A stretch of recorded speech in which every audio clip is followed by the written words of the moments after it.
Welcome to Horticulture, where a group of extension professionals and plant people talk about the business, production, and joy of planting seeds and helping them grow. Join us as we explore the culture of horticulture. Hello, and I'm going to apologize for the froggy sound of my voice as is, but luckily we have a guest with us today, so you don't have to listen to me very much. I thought your voice sounded more toady. Bluesy? More toady than froggy. Not froggy. Bluesy is a better marketing but I mean, scheme, Alexis. Say bluesy or sultry, but froggy, I mean, yeah, that's not a good marketing plot. Yeah. We're like Willie Nelson, right? Like when you had a music teacher, in elementary school, she would tell you pinch your nose and then sing. You sound like Willie Nelson. Yeah, little Kermit the Frog and Willie Nelson cross. I don't feel like Willie Nelson today. You really don't feel good? No. All those taxes you've been paying. Yeah. Man, how do we get here? On a roll today. We are. I know. We're starting off strong. Brett with the puns today. Well, all right. Are you guys ready for your question? I feel like it's a good one. Okay. We're all ready. As long as you feel like that. We'll let you know. If you could be any Lord of the Rings character, who would you be? Oh, man. Who wants to go first? Somebody's going to go really esoteric on this. I can feel it. I want to be, I'll start if I don't have any takers. I would like to be Gimli, personally. Oh, what? Yeah. I feel like that resonates the best with me. So you would like to, and you feel that it fits. Yeah. I feel like it's both fitting, and I would want it at the same time. Can you try, in your current state, can you try a Gimli voice for us real quick? Yeah. I don't know if that's safe. Like snot might come out my nose or something. Oh yeah, that would not be good. That would not bode cover well. the mic with something before you. We've all established Alexis is very dangerous. TCB mic, so I don't want to snot all over it. What about you guys? Since you took Gimli, I'm definitely a Hobbit because it's all about that second breakfast. Oh man, right? I know. I knew you were going to grab it, Jess. So I jumped on that. Yeah. There's several hobbits. You can pick younger, one. I would be like, I want to be an elf, but not like a girly elf that doesn't just hangs out. But like one that would be like, I'm gonna go fight people too, kind of elf. But that Hobbit lifestyle, man, that draws me in. I think now as I've gotten older, I was like, I think I might want to just live that Hobbit lifestyle. So Jessica's feeling very Sam in her feelings. As I've gotten older. Yeah. Same, Jess. Yeah, same. Yeah. What about you, what you Brett? got? Well, my wife is a big Lord of the Rings person, more the books, from way back, and she says that I have the kind of the energy of a dwarf who was raised by hobbits. Yeah, that vibe. So I'm like a head taller than all of the other people around, but culturally fitting in. But we were talking about this once upon a time, and our Tim Woods, who we work with, said, dwarf, I think I'd say you're a wizard. And I was like, oh wow. Thank you. That's really nice. Thank you. Are you always on time? Or I don't know if that was a very good Tim or not. Yeah. It was meant in a positive way. Got some in here. Yeah. It was. All right. And our wonderful guest today, Bethany, do you have a Lord of the Rings character you resonate with? Or you feel like you want to be? I don't know if I want to be, but I definitely wake up most days feeling like Gollum. Oh, goodness. Okay. I have a 1.5-year-old, and I just feel like I am just like a troll. I mean, not a troll, but I feel like I'm a troll. But admittedly, I have not read or seen any of the Lord of the Rings. Wow. I've just gone down different fantasy book choices that have kept me from it. And I'm definitely read more Harry Potter growing up. So yeah. That should be our question for next time. Harry Potter related. It was one or the other. I just went with Lord of the Rings. It was. So do you have a fixation on a particular object that you won't let anyone, including your 1.5-year-old, touch? I mean, honestly, I hide treats in the house from my husband, from my child. Precious treat. Trader Joe's has chocolate covered peanut butter pretzels that have almost caused like marital fights. Like I buy 2 packages when I go, and somehow my husband eats all of his, and then eats mine, and I'm like, I'm gonna burn this house down. You are dead to me. So yes, yeah, I definitely like hold certain things like with an obsession. You could say it's a precious resource. Yes, my precious commodity. I see. Yes. I see. Yeah. What about your like camera equipment? Is that something you'd be interested in talking about, or like, do you let people use it, or? Yeah, no, definitely down to talk about it. I actually found some of my like first equipment the other day, and it was hanging on by a thread. So that well loved. Yes, yeah, well loved for sure. At the time, it was definitely like my precious. But now it is in the box to go to Goodwill because it has seen better days. And I have definitely moved on from that to better things, better horizons for sure. Well, cool. Well, before we start talking more about these better horizons that you have found, Bethany, introduce yourself a little bit to our public, to our what do we call them? Our sprouts, The true leaves. Our true leaves. Yeah. Oh my gosh, wonderful. Well, thank you so much, guys, for having me on. So my name is Bethany Cox. I am with the Kentucky Horticulture Council. So we're an ag nonprofit that has been around since 1990. And we work to support horticulture within the state through farms, through different other organizations along with us, and then also supporting statewide research through University of Kentucky, KSU, different universities. But we also help to support and promote horticulture across the state to consumers. So it's been really great. I've been with the Hort Council for 4.5 years now. Started back in 2020, which was a crazy wild ride. Especially like being able to get out on a farm and get out of my house. It was really wonderful. But yeah, so we get to work with the lovely CCD folks, Extension. We work with UK across the board in a bunch of different areas. But we have member organizations, and we work with Oak, we work with K-Card, really just a whole gambit. So we're here as a support group, and yeah, I get to work with farmers every day, and it's wonderful. Sweet. Yeah, my brain is full of snot. Somebody else is going to have it. I was going to say, it seems like every time I'm at a big event, Bethany, that I see, some of the council folks there, a lot of the big statewide programs. You said you work with other organizations, but I see you guys working with a lot of individual programs around the state of Kentucky too, like all the programs all the time. It seems like either you're at the front, someone with your group is at the front desk doing registration, working the program, or just attending the program. So you guys seem to be everywhere. You're kind of like Santa Claus. I mean, you're everywhere. So thank you. That is like the best compliment. Yeah, there is 4 of us, so that's actually amazing that you feel like that. We're all across the state, and we all work from home. And so currently, like, feel like conference season gets earlier and earlier every year. Yes. Right now, I absolutely. feel like we are like every single conference, we're tabling or we're dropping by to say hi to people, or somebody's giving a talk somewhere, and everything. So yeah, it's a strong 4-person team for sure. Well, so TLDR, the Hort Council is awesome, but that's not the focus today. The focus today is on Bethany being awesome, and the specific ways that she is awesome. Which some of the things that your ongoing but earlier work that I think about is some of the like the seasonal cooking videos. Where you're kind of preparing stuff using seasonal produce, seasonal horticultural products, but also a lot of on-farm stuff. And I think of, you're oriented toward marketing and discussions of that while also promoting the horticultural industry as a whole. And I would just be curious, like, how did you get started, for people who either are thinking about doing some video stuff for their own farms, or people who are just kind of interested in maybe even a work or a career like this? How did you get started with the digital storytelling, media, any of that stuff?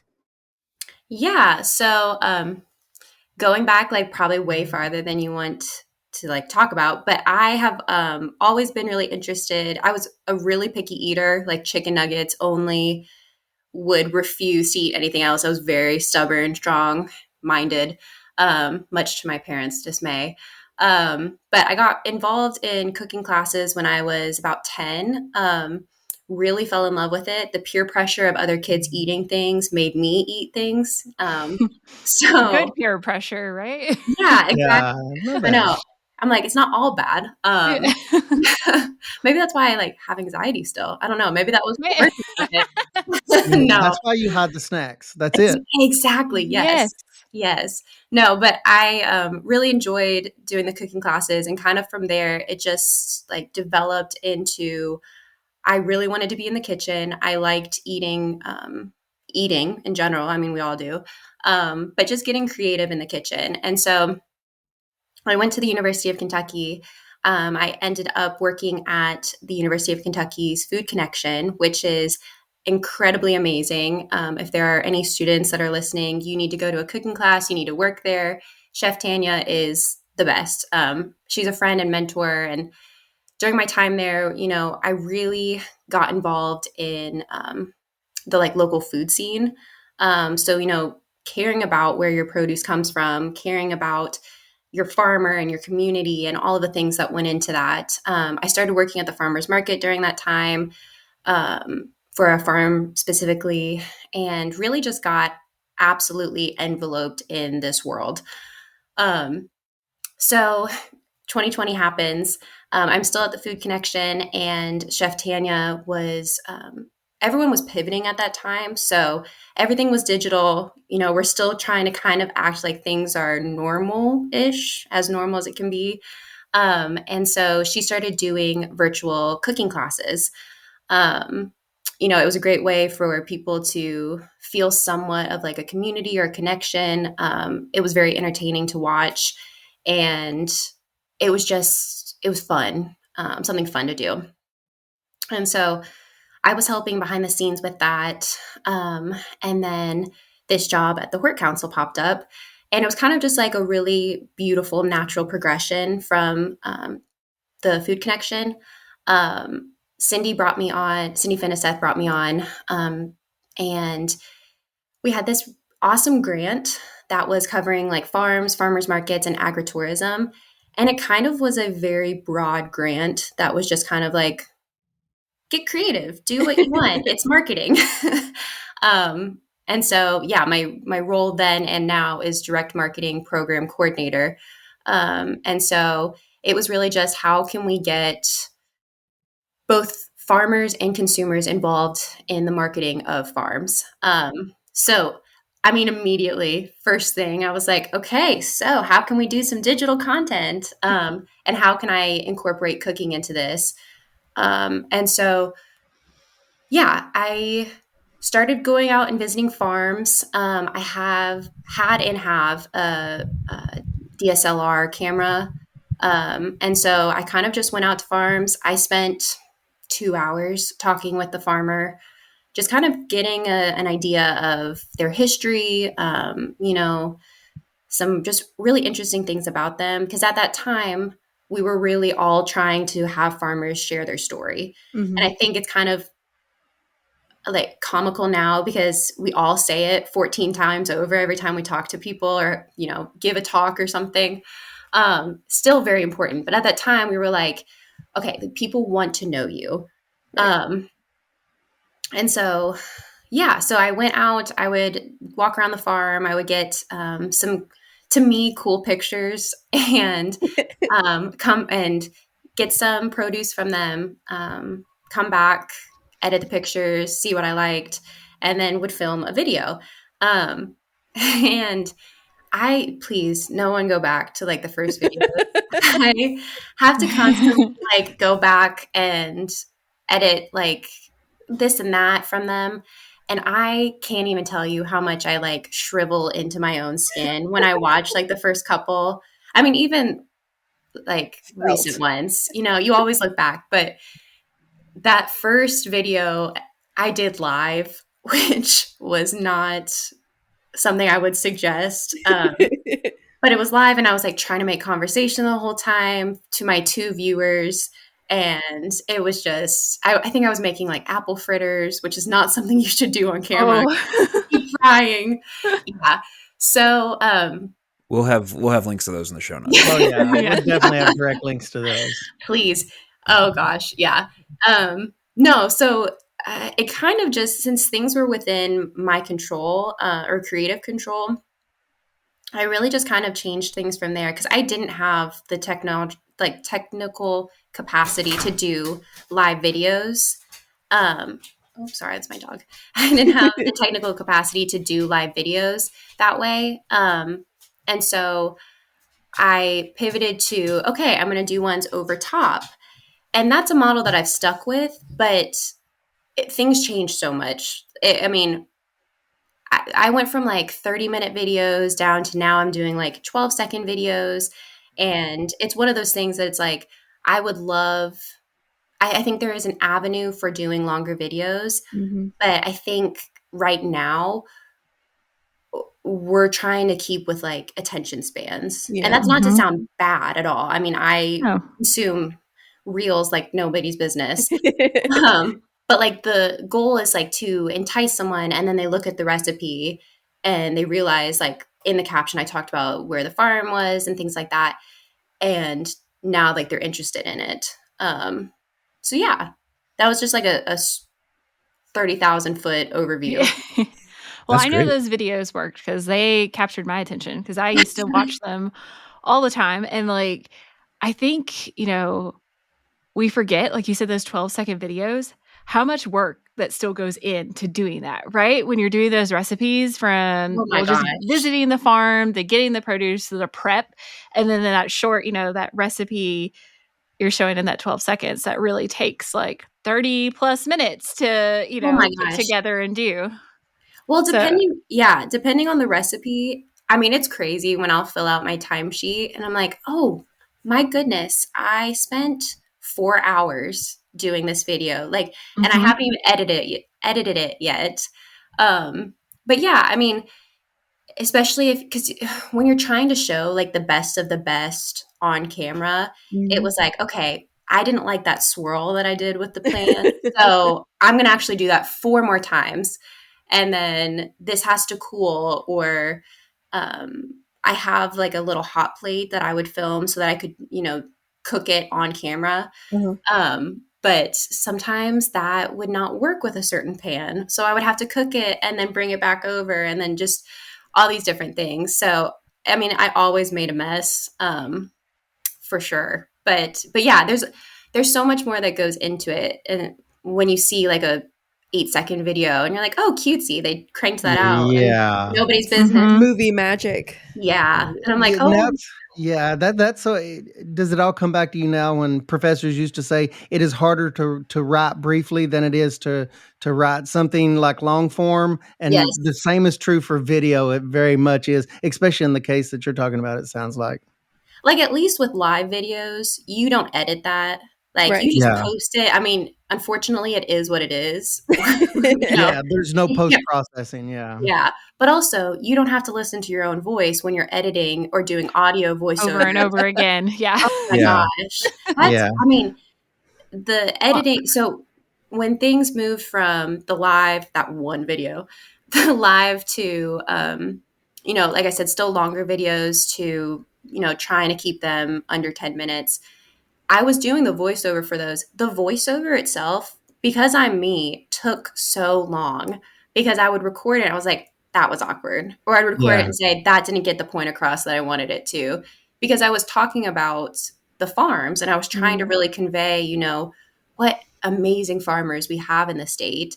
And if I wrote a script, it sounded too scripted. So I was just trying my best and it just took so long. But and there really is so much art, I mean, and science, to getting the point across, but there is definitely a lot of art, and it's so deceptive when I see, content creators doing short form stuff, and it takes a million takes to condense 30 minutes down into 20 seconds, and it really is tough. But do you find that I know you've worked with different formats. Do you use different formats to reach different audiences, much at all? Yeah. So So we post on Facebook, Instagram, and YouTube. And when we were doing the slightly longer videos, those didn't necessarily translate very well to Instagram. At the time, Reels weren't a thing. I think it was like IGTV or something like that. Man, throwback. And so I don't think we were getting the translation across to Instagram. We had really, really great interactions on Facebook, which is kind of what we just focused on at the time because farmers were sharing. Like the whole point was this was a way for the farm itself to market and to show their customers, who they are. And for people who were on the Hort Council's page, they could see, oh, wow, this is in my area. I can, go visit them, or I can support them at the farmer's market, or I can buy their CSA. So at the time, we really put a lot of effort into the Facebook area of it. Now that Instagram is on Reels, we actually focus more on that because with Meta, you can just cross post and it ends up on Reels on Facebook. And honestly, that made it a lot easier. And on YouTube, when we post it, if it's short enough, it ends up on their shorts. And we kind of just let that go as it wants. So that, as of right now, we haven't felt the need to do different tailoring, just because I've been filming up and down, but it's the way that you have to film to get all of it is just difficult. But yeah, so, and I only, this probably shows that I'm an amateur because this is not at this point the only part of my job now. That was a huge part, 3 years ago, 4 years ago. I'm working on other projects now that I can't devote as much time to this.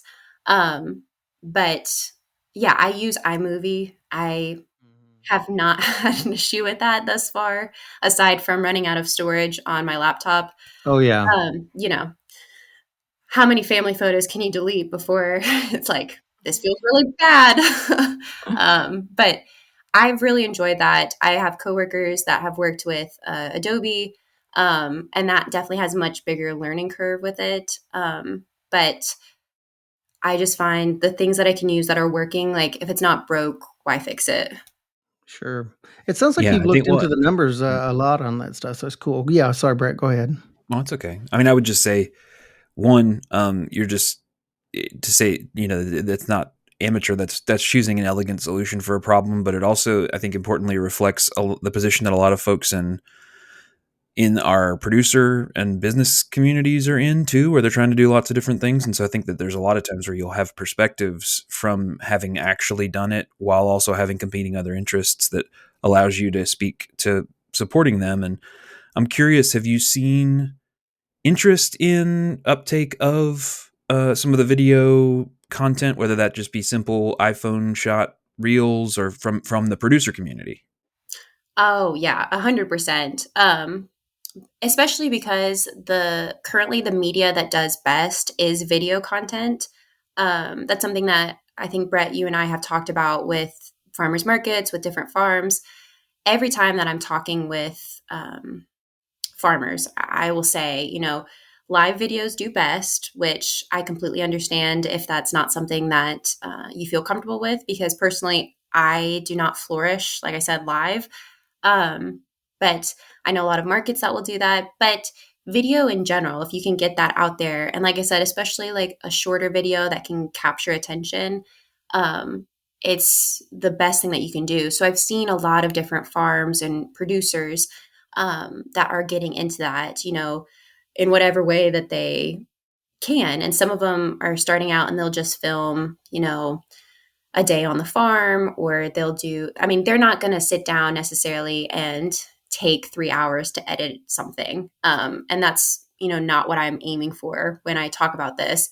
It's really just showing snippets of their lives, or, showing what they made with their produce. That's been the main thing that I've been trying to encourage them, is just show people what you eat, how you use your butternut squash, because man, if you're 12 weeks into your CSA and you have 4 pounds of zucchini, like everyone wants to figure out the best way to make it, like how to use it, not waste it. And everyone gets inspiration from each other. So I definitely have seen an uptake in video content, and there's a ton of interest in making videos. So yeah, it's exciting to see it for sure. So you gave the you said DSLR. Yes, that's a type of camera. it is.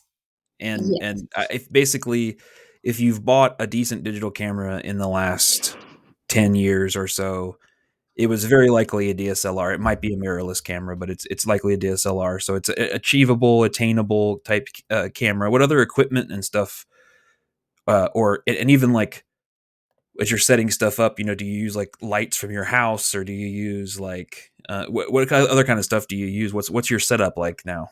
Yeah. So when I first started out, I had a melamine cutting board that I covered in contact paper. And so that I had some kind of like steady spot that looked somewhat okay, because I was in an apartment and didn't have, the most beautiful countertops.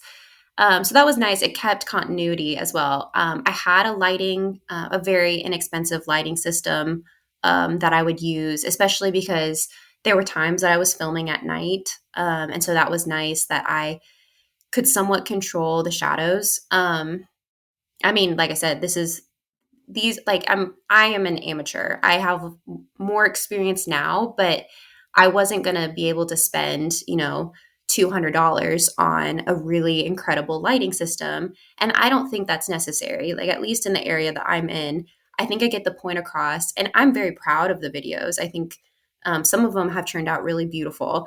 And so currently, so we moved from that. I have a really nice board that I have magnetic sheets that go on top now that have different backgrounds. So it has like marble. There are options that you could do like wood, different things like that. So it just keeps a really clean, nice background. I call it like my claw that clips to the table I film on, and it just holds my phone over top of it so that I can get those overhead cooking shots. I use natural lighting now because I think it looks best. That does limit you if you need to film early in the morning, or right now when it gets dark at 5:30 p.m. But I have found that like that looks best to me. And I have links for all of this stuff. I did a budget to bougie filming graphic a year or so ago. And I have a presentation as well where I talked about, if you're doing this at the most basic level, you really don't have to spend maybe not any money. I mean, if you have a place that you can shoot, you have a phone, just use the software on Instagram Reels, things like that. There are ways to do this. And then if you really want to elevate it, there are options. So answering part of that question too, I don't use my DSLR to do filming. I have before, and I think it has a time and a place. But for me, doing the reels or shorter videos, I don't need to use that. That has been really helpful for me to get pictures on farms. But I've seen some really incredible iPhone pictures as well that farmers have shot that I'm like, that's gorgeous. Like, I couldn't have even gotten that on like a fancy camera. So, yeah, I think we've done different presentations on just like, how to get those shots with your phone. That I think just like knowing what to look for or knowing your lighting kind of can make a huge difference. But yeah. You mentioned that you've worked with producers, and I'm pretty sure some of my producers have attended your program because they've kind of alluded to some of the things that you just said. But when working with like a new producer that's just getting started and they want to have more of a social presence, I mean, and I know you've done programs on this, but how do you normally direct them? I've heard you mention fancy cameras just now, but also some incredible results that you can get from something like a camera on a phone. But how do you normally direct like producers that want to get into this like quickly and look somewhat decent, have good results too? Yeah. So I think the first thing is just be realistic about how much you're going to post. One of the things that we always talk about is like you want to keep consistent. So if that means that you can only do one video a week or one video every 2 weeks, even to start out, like if you can commit to that, then go with that.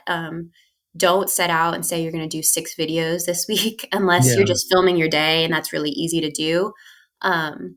So yeah, that's always my first step, is just kind of like be realistic about how much time you have. If you can do any kind of pre-filming and then just schedule it out through Meta on your desktop or even on your phone, that's always really helpful because you can schedule, a month in advance if you want, something that you've had ready because you had an extra 30 minutes. That's always really helpful because everyone is so busy all the time. And then, yeah, I would just say start simple. Like I said, I don't think you need, especially starting out, to get the nicest, most expensive camera. And honestly, even if you wanted to, the learning curve on those can be really hard and take so much time. So I would say just start with your phone. If you have something that you can prop it against, or I've done stacks of books and then you just like put your phone over the edge and let the camera shoot down. Yeah. You're not aiming for perfection. If anything, I think it's more enticing to have those kind of real human parts of your life out to customers. So yeah, just start simple. If anyone has questions, I'm like here to help. You don't have to do, your own original recipe video.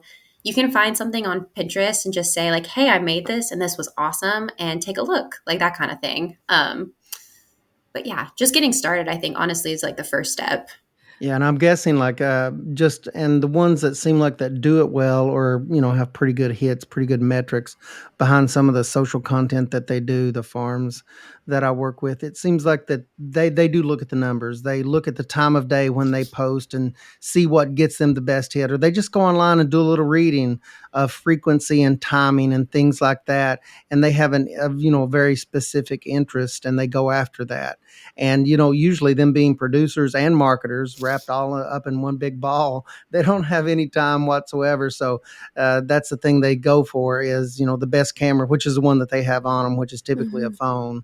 And then they figure out all of these pieces to it. But there's definitely pieces, and the ones that do it well are the ones that look at the numbers and see what gets the most bang for the buck, I guess. For sure. We see that a lot. So it's all the things you're talking about. It seems cool. too like something is better than nothing. Like I think we all get caught up in the perfectionism of it all, and like you said, like the perfect voiceover or whatever. But just taking a 8-second video, if you've got all of these bins of squash and you've got all these colors of the bins, and just doing like a quick sweep with your phone to show those colors, like I think it's hard because like as the farmer, you don't see it as special anymore, right? Because you're around it all the time. But remember, it's like remembering that your customer, your clientele are not constantly surrounded by these things. So they want to see, the dog walking down between the tomatoes, or, setting on the tractor, or just, you pulling in bins on the wagon. Like, this is a life that they're most of the time not familiar with. And so it can be a little 10-second shot, and it doesn't have to be anything overdone. And like, I know I have to constantly remind myself that all of this can be new to a lot of people. And so just posting something is better than not posting anything at all, if that's like a channel you're trying to reach. And it's interesting that some of the, and talking with, and I'm thinking of one particular producer, but I'm like, they like, and it's something that you said, Bethany, it's their biggest hits or their biggest numbers on things that they've posted on whatever platform have come from, they're kind of ad hoc at the moment. They're kind of raw, rough cut, but they're real. There was some moment that they recognized as this is cool. I need to capture this. But they say that that's some of their best numbers is just these moments that happen, and they're not real polished, but it's very interesting. I guess that sticks out nowadays, where a lot of the stuff does look highly post produced, which is fine. They're, I love the nice slick, produced look, but it's sometimes these videos are, they catch your eye or they get your attention that are just sort of rough and real. Putting the reel back in reels. Hey, I like it, Brett. Yeah, Brett is here. He is here all day, folks. It's great how much you talked and shared about how easy you can do stuff with just a phone.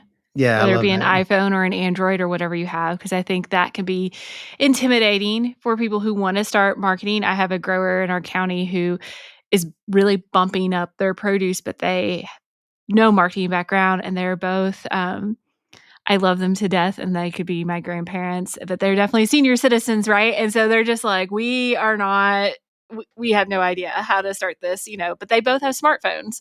So just knowing that they can just use those smartphones to help with their marketing and not have to get a real fancy camera or anything like that, and they can still be a part of, they can still do it. Oh, yeah. Yeah.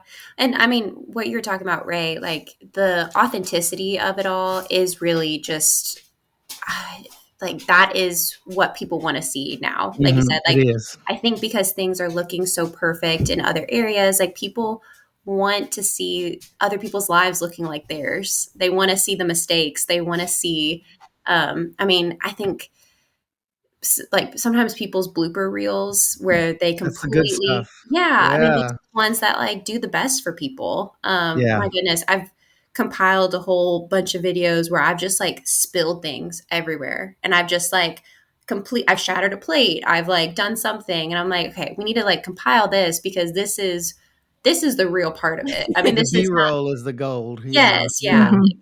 I'm not sitting here like having the most incredible, beautiful plate for every single meal. It's like I captured one instance. So, but yeah, I mean, I think it's great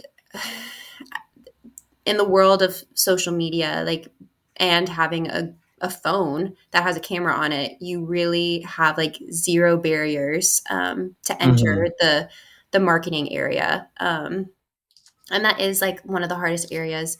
I know that farmers are so busy, doing all of the things, they're taking care of their farm, they're taking care of their family, they're usually working another job. There's so many things going on that the last thing that they're thinking about is marketing. And I totally get it. I mean, I have this conversation with farmers all the time. But like Alexa said, like keep it simple, start with something small. And yeah, just start. I think that's the first goal. And I love the fact that all of these tools we're talking about today and all these platforms, it's like they're phone first. So that just eases the barrier. That's that much less friction because everything's designed for a touchscreen now. And even, I mean, I used to be a desktop Photoshop user a little bit back in the day, but now PS Express even that's on my phone. I haven't touched Photoshop desktop in a long while for video and photos. It is crazy, but it is convenient, and that does remove a lot of barriers, and people know how to use their phone. So you're halfway there already. So, it's so cool. What's your favorite video that you've made, you think?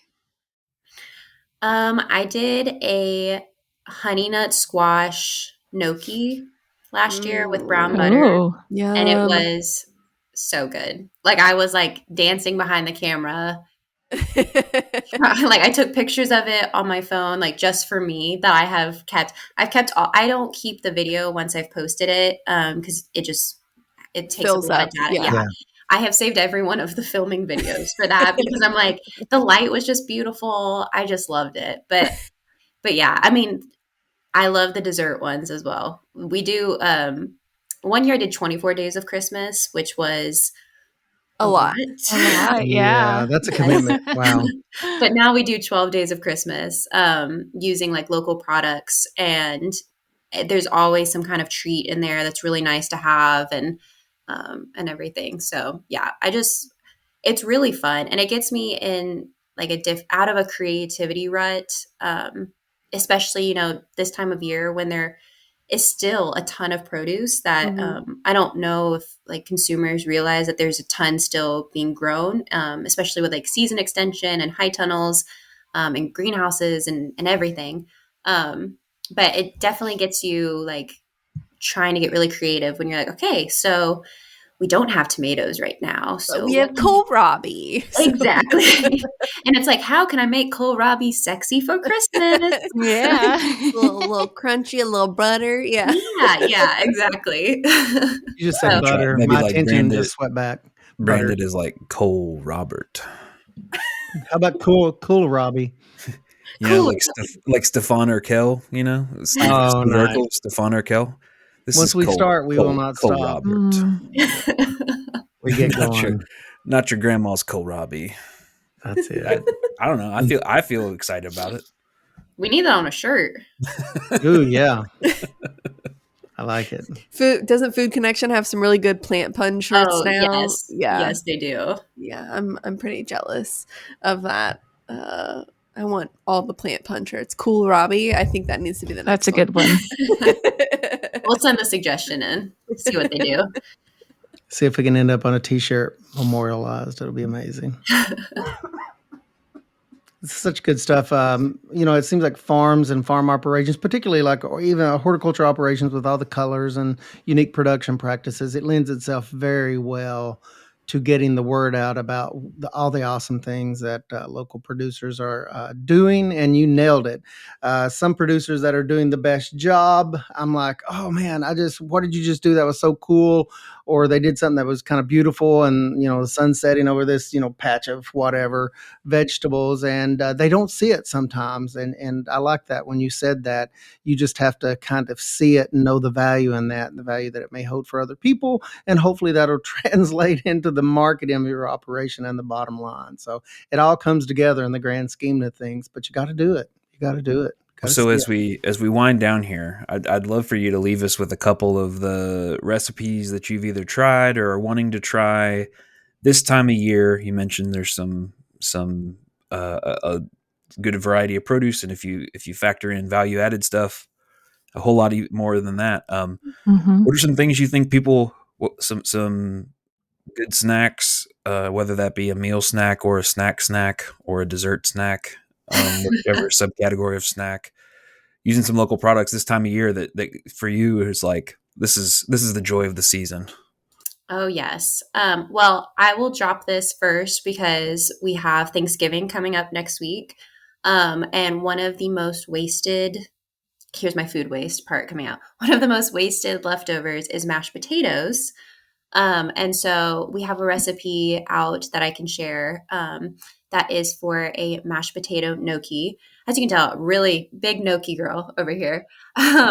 But it is super simple. You just use like a cup of mashed potatoes, and then you have this really delicious like pasta pillowy type kind of thing. And you get your mashed potatoes out of the fridge if you are not a leftover connoisseur. But honestly, this time of year, I am just really excited about squash. I kind of just spend all of the summer, like, yes, enjoying the produce, but just like, okay, if we make it to October, November, then you're going to get some like sweet potato and butternut squash and, all the like wonderful, beautiful ones. So always doing some kind of sweet potato casserole, holidays or not. I think like that's a dessert for me, honestly, because we top it with, the butter and the like brown sugar pecans. As a hobbit, I approve this message of potatoes. Yes, yeah. The theme of potatoes. It all sounds amazing. This time of year, I'm like, give me all of the starches and the carbs and everything, even though it was like 68 degrees yesterday. Not like it's time for hibernation. But yeah, I honestly, I have a lot of recipes queued up for the next month. But for me personally, I always just like to throw like butternut squash in soups and stews, or like honestly a quinoa salad, which is really good for lunches, with just like a vinaigrette. I'm trying to think. I said the sweet potato gnocchi, or butternut squash gnocchi. I think we're going to do some like caramelized squash recipes in December, which are great. And I believe I've also done like a Hasselback squash before, where you like slice it really thin and then you like put stuff in between the layers. Really delicious. But yeah, I've done like French onion mashed potatoes before, which are really good.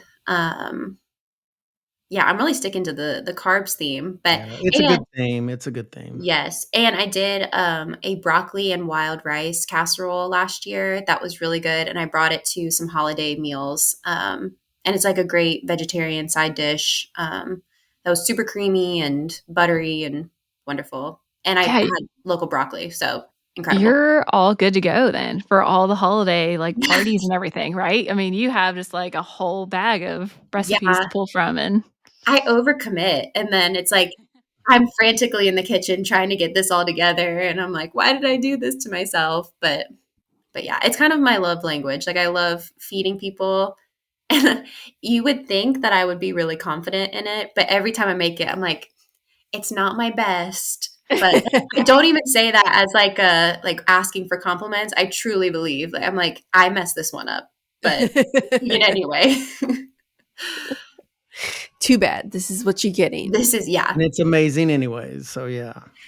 So, Bethany, if they want to see all of your wonderful recipes, how do they find all of this great stuff online? Yes. Yeah. So, we are, like I said, Kentucky Horticulture Council. So you can find us on Facebook, Instagram, YouTube, and our website, which is kyhortcouncil.org. And our is at kyhortcouncil or at kyhorticulture. And then you can find me personally. You can send me an email at bethany@kyhortcouncil.org. And I am happy to answer any questions and work with you during this off season. It's going to be super busy. You're probably going to be inundated with info at conferences and everything, but I am here as a like free person to help with anything marketing. So I would love to work with anyone and everyone that's interested. Or if you just want to email about food, I'm also super open about that. Or send me a recipe. If you want to learn how to fold in the cheese, Bethany probably has a video about that. Beautiful. Yeah. Just fold it in. You just fold it in. Fold in the cheese. Yeah. But how? How do you fold in the cheese? Just say fold in the cheese one more time. Awesome. All right. Well, we will make sure to put Bethany's info in our show notes. You can find, you'll be able to find her link to their Instagram on our Instagram page. So if you follow us at Hort Podcast, I just blanked. I'm once again going to blame the snot, but you can follow us on there. We'll put links in the show notes, and we'll link Bethany's awesome videos, and they really truly are awesome. And if you just want to like doom scroll, but also feel like you're learning something, that is where I go to do my doom scroll. That actually is not. I don't have a sense of doom when I watch them. Doom scroll is like a general. Scroll. What are you talking about? He's saying, Alexis. Sorry, my new term I heard to use instead of doom scroll is dopamine mining. I'm dopamine mining when I watch those videos. That's a new one. Sounds so much more happy. Yeah, I like that better. So if you want to dopamine mine with me, you can dopamining. Watch Kentucky Horticulture Council videos. But thank you, Bethany, for being here with us today. We really appreciate it. Thank you for my family also thanks you, because I will make your recipes and they will be good. And it's thank you. So they thank you as well. Anyways, we hope that you keep listening and you continue to enjoy this podcast as we grow it, and that you'll join us next time. Have a great one.